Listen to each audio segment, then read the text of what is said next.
मेळघाटच्या पायथ्याशी असलेल्या अचलपूर तालुक्यातील निजामपूर येथे शुक्रवार 13 फेब्रुवारी रोजी सापन नदीच्या पात्रात मृतावस्थेत बिबट आढळल्याने एकच खळबळ उडाली.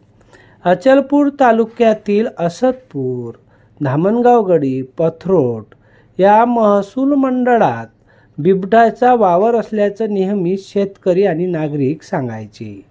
निजामपूर परिसरात तर बिबट आहेच असे ठामपणे नागरिक सांगत असताना अनेकदा वन विभागाने गस्तही केली, मात्र बिबट आढळून आला नाही.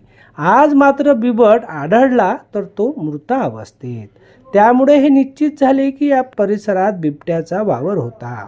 हा बिबट्याचा घात झाला की त्याचा नैसर्गिक मृत्यू झाला, याबाबत आता वन विभागाला चौकशी करावी लागणार आहे. घटनास्थळी या ठिकाणी वन विभागाचे पथक दाखल झाले आहे.